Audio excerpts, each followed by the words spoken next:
Welcome to the Love Rumination. Well, we're going to talk about how we, with the relationships, God, that's hard to talk like that. The relationships will all be, and it'll all be so cute. And, okay, I'm done. No, Blake, don't close the window. I swear I was just joking. I'm leaving the background the way it is. This is a romance-centric episode. So let me just get that out of the way. Ugh. This is a Star Trek romance-centric episode. Okay, got that out of the way. Really, I could go in detail about why those two Uggs were said, but I think I already kind of have. So, yeah, Ugg. As they say, my literal first note on my page here is the word Ugg. I want to say one thing, though. Robert McNeil, Tom Paris, directed this episode, and it kind of shows. He doesn't do anything super fancy, but this is not the first time I've commented on the fact that he's actually a pretty decent director. He does some good camera work, and he does some good flow of motion. So, definite props there to McNeil. He does a good job with what he has.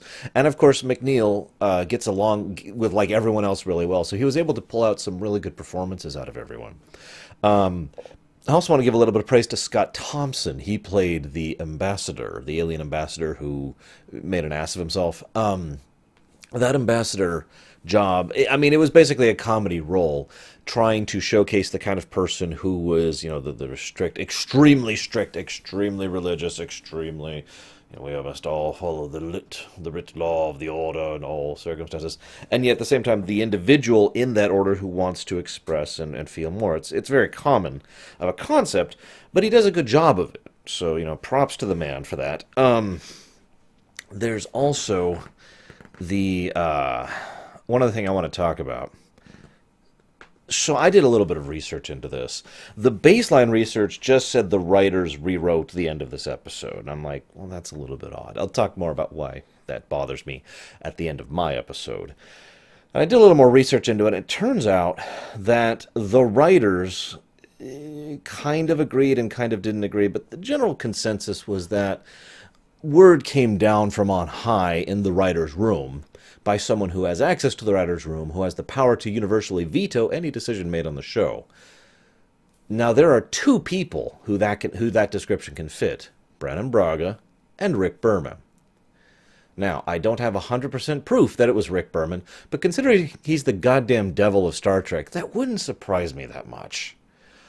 Also, the fact that, well, as I've mentioned before and will continue to bring up, they never really do anything from Seven from this point on, other than the one episode in Season 6. They never do anything with it. She's just floundering. I was actually just talking with one of my viewers who probably doesn't even watch this, but it's Silver Dragoon. So hi, Dragoon, if you're there. And Twitch about that. He was talking about how he would make the same call. I can't bring myself to agree with that concept, but my main reason for that is not only is this a logical move to go into, in my opinion, but also because Seven has no character arc now. She's completed her previous character arc. It's done. It's reached a logical endpoint, and she is now Seven, her new identity and all that fun stuff. That's all come full circle. Great, awesome. Something new has to start, or else she's going to turn into a Chakotay, which, by the way, fun fact, she does end up getting together with Chakotay, which is just, what's the word? Oh, right, stupid. That's the word for that, but I'm getting ahead of myself.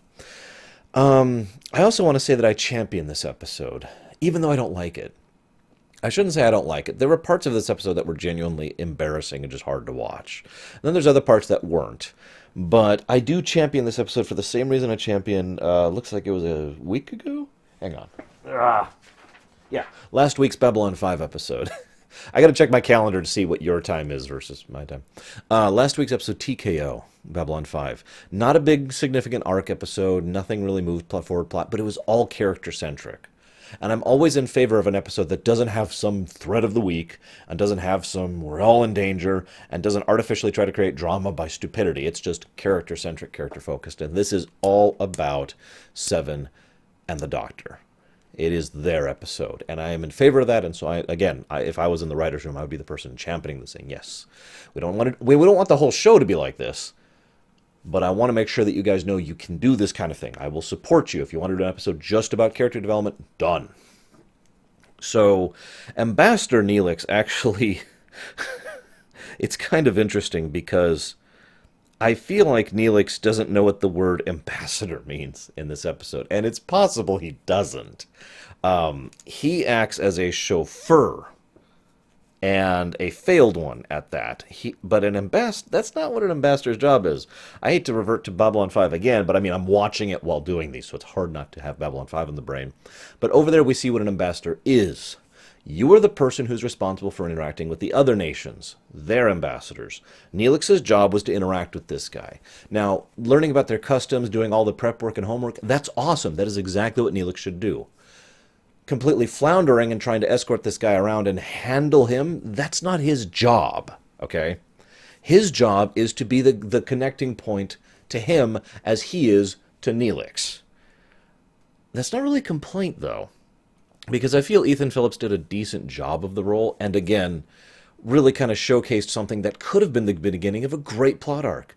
Neelix trying to grow into the concept of ambassador and what that actually means, and doing that for real, rather than just being an elaborate chauffeur or host, if you will. And I liked that idea. And of course, they don't do anything with this because this is a Voyager, and continuity is the devil amongst Voyager. Excuse me for using that word twice today. But I mean, really, for God's sakes, use just a little continuity. It's not that hard.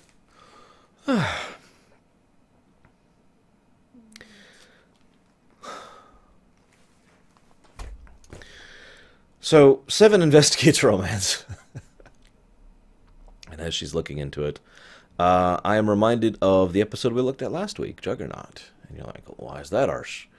Because in Juggernaut, as I described back then, B'Elanna Torres just sort of randomly decides to be Season 1 B'Elanna Torres.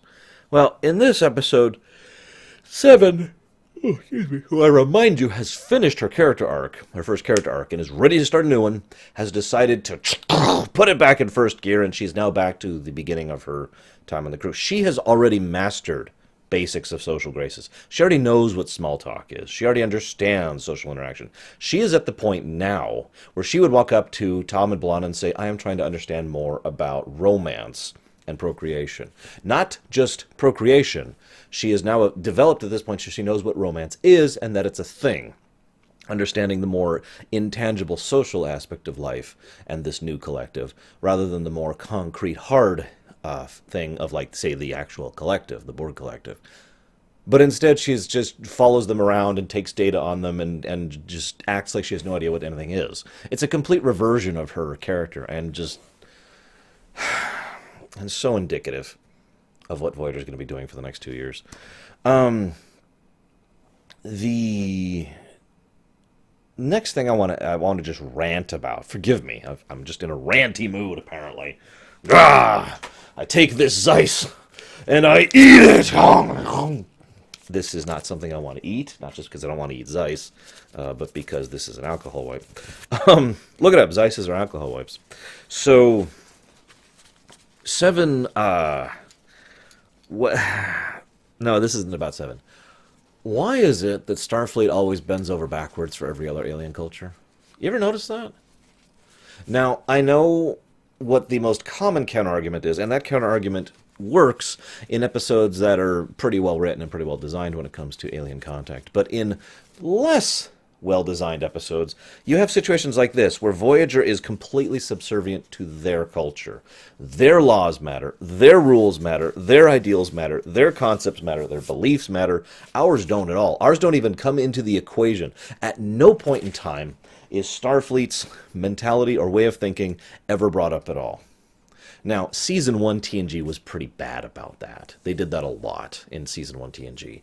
But this is not exactly a new thing to this. You know, that's not exclusive to Voyager and that. It's been throughout the whole of Star Trek.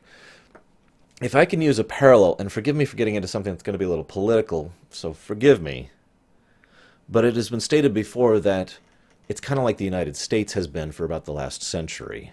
I'm not just talking about recent time, but again, pretty much all of the 20th century. The rules are different for the United States. Other countries can screw us over, kill our people, take our people, do this, do that, whatever. I'm not going to pull out any specific things. I'm not trying to get political here. The point I'm trying to make is in real life, other countries can do things to us that we just have to accept. And if we try to do those things to other countries, it's a major national incident, international incident. The rules are different for us. The rules are different for Starfleet. Starfleet has to abide by everything and toe in the line and agree with whatever ridiculous thing you say to do.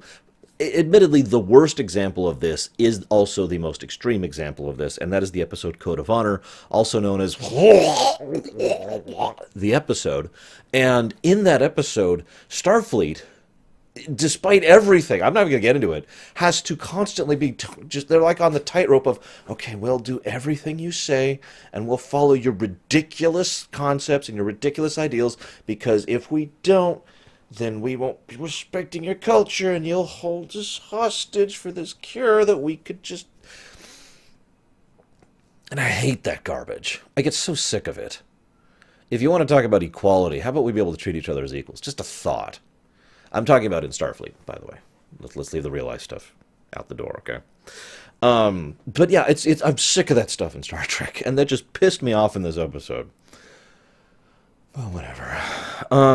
I get respect, by the way. That's not what I'm talking about. We've seen contact incidents in previous episodes where the one alien, there's the alien race, and they give their honored greeting, whatever, doesn't matter what it is, and then, the Federation person gives it in return, and then gives the Federation greeting, and the other alien gives the Federation greeting in return. That is that equality. That is ambassadorial. That is the mutual respect, as opposed to us bowing and licking and scraping your boots.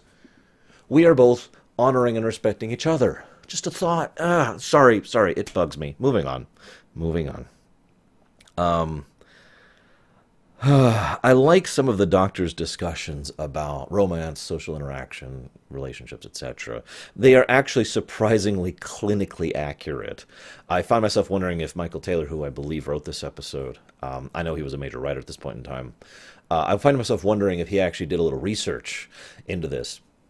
Probably my favorite example, I'm only going to name the one example of this, is the Doctor mentions an idea that I've done myself, and I know some of you have probably done intentionally or otherwise.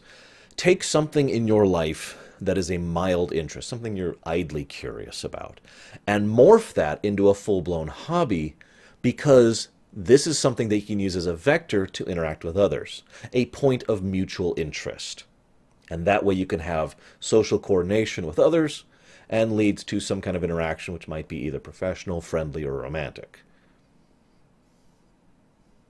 I'm sure at least some of my viewers know exactly what I'm talking about with that one. And again, I've done that myself too. I got interested in American football for that exact same reason. I got interested in Formula One for that exact same reason. I got interested in mechanics, like in a car and whatnot, for that exact same reason. And I could list several other examples. It's not hard to understand that concept. And I love the way they present that. The fact that Seven would find music interesting is also a perfect pick, in my opinion. Very well written there. Because what is music if not math? Music is literally math. It is audio math. And I love that. It's actually why I love music. It's one of the things that really got me into music when I was really, really young. And so the thought that Seven would, of all the forms of art that are most commonly seen, her getting into music makes perfect sense. As an aside, I want to give some extra props to Jared Ryan and I suddenly can't think of his name. Robert Picardo. There we go. No, they actually call him Bob on the set. That's not my usual Bob as a generic name thing. I want to give extra props to both actors. They did a lot of their own singing in this episode, and it was pretty damn good. So huge props to them. We've seen Jerry Ryan sing before. We've seen him sing before, Robert Picardo. So definite props there. The next thing I want to bring up here is a nice touch. There's a lot of good scenes in this episode, which is funny because it's such a hard episode to watch. Um, Kim shows up and is interacting with Seven, and she's like, I have decided that I must find a mate, and blah blah blah. And she brings up music, and he says, "Well, I play the clarinet." As an aside, he plays the clarinet pretty well, but she says, "You're not one of them," and Kim says, "Oh." And old Kim, the Kim that they use just as a meat bag to make fun of, would probably have been blubbering, "Oh God, ridiculous," and I'm using for comic value because isn't it so funny to make fun of the awkward kid? Instead, he walks up and says, "Why don't I help you?" And then she goes through her list and he says, "Well, this person is this and that person is that," and yada yada yada. That was a nice touch. Quiet, subtle, understated. Doesn't really need to make a lot of focus, but it really showed that Carrie Kim, at least, has actually moved forward as a character in the writers' minds. So they're willing to write him as a freaking character now instead of a punching bag. So props there. I also like how Tom hits just hits the issue on the nose like 3 times in this episode. Most notably with regards to the Doctor and his feelings for Seven. By the way, to make this clear, in case you're new to watching this after 5 seasons of me doing this show. Yeah, no, I do think the Doctor is sentient, sapient, and capable of feelings. That is my opinion. I have plenty of stuff to back up that opinion, but it is only my opinion. It does not make it correct or factual. But based on that opinion, I'm going to be acting as if that is true because that's what I think. Just making that clear. Boilerplate, done. Now that we've got that out of the way, I do think the Doctor had genuine feelings for Seven. And I think it's such a shame they will not get to explore those. This is where I'm going to talk into the nice thing here. Seven and the Doctor have a conversation in the bar. This is actually a little bit, like in the middle of the episode. During this conversation, she mentions how she disliked her attempts at romantic interaction with Ensign, what's his name, or was it Lieutenant? It doesn't matter. And the reason she mentions that is because she prefers the way she talks with the Doctor. We say what we mean and we do what we want, and we are open and honest with each other. And the Doctor says that, well, that's because we have we're not romantic. We are we are interacting outside of that. That was brilliant, by the way. Because a real relationship doesn't start with romance. It starts with friendship. And I like that the emphasis on this episode was the fact that the Doctor and Seven are not growing closer romantically. They're growing closer as friends. That we are seeing that friendship in action. That we are seeing it develop into something more. The potential for there being a romantic undercurrent to that friendship between the two. And then, of course, someone in the writing staff room said, "Nah, no." So rather than this developing and becoming the beginning of a new arc for both of them, they abandon it, never talk about it ever again, and Chakotay and Seven end up together. And the end, I suppose, is the end of that. And the Doctor goes crazy about holographic rights in the future and starts playing the race card for no reason. Really, Voyager? I feel like Season 5, even though there's good episodes from now on, I feel like Season 5 really was the last great season, because there's so many good ideas here, and so many of these ideas were launch points, were what do you call it? When you go up on the board, and there's a board, and there's a pool. I can't think of the name of it. They're the board into the pool thing! I am an intellectual, damn it! They were a launching point for so many new ideas, for so many new stories you could have done, ways you could have taken the characters, ways you could have taken the Borg, ways you could have taken Voyager itself, ways you could have taken the local areas, and the concepts that they were going in. None of that will be followed up on. There will be good episodes from now on, but there will not be a good series from now on, and they had so much potential for it. But I said I'd save this for last. I kind of talked about this before. I'm not much for shipping. I've talked about this before. But when I see 2 actors, and this is funny, I think I just talked about this, where did I talk about this in? It was not too long ago, hang on. Did I talk about it in TKO? No, I talked about it in Juggernaut. It was just last week. Sorry. Just last week I was talking about this in Juggernaut. I'm not interested in romance on its own. If you want to do a well-written relationship, that's fine. But when I see 2 characters who have great interpersonal dynamic, great chemistry on screen because of the actors, and some obvious under the hood reasons why they should be interested in each other romantically. And I want to stress the way I say that. I'm not interested in the sex side of things. I'm not interested in the tawdy side of things. I don't want them to have a fling. Okay? But when you see the potential for a real relationship between two characters and it's flung out the window for no reason, it always makes my head tilt just a bit. And I know a lot of my Star Trek fans can understand this when I say that Beverly and Picard is probably the example of this. Those two actors had amazing chemistry. They were both theatrical actors. They both knew what they were doing. They got along well off the set and on the set. And there was a lot of backstory between both characters that would lead them towards each other. Both of them had incredible mental discipline. Both of them were very passionate yet restrained. I could keep going. The two were a perfect fit, and the seeds were sown and then eaten by crows, to stretch the metaphor.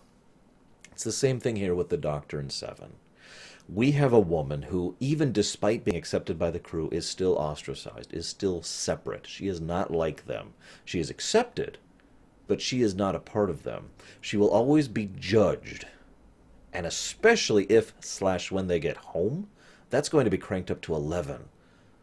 At this point in time, of course, we don't really have a lot of perspective for this, but picture a Federation that is 2 years out of the Dominion War, suddenly seeing a liberated Borg drone show up on their doorstep. We've seen the kind of the negativity that is fed in Seven's direction throughout everything from like season 3 onwards to here, or season 4, excuse me, from Scorpion to here. We have seen it. We have seen how much bile and vitriol that is flung in her direction, usually from aliens, sometimes from the crew. B'Elanna even recently still hasn't really been getting along with her, even though I think that's just bad writing, but whatever. She will always have that judgment placed upon her, except by one person.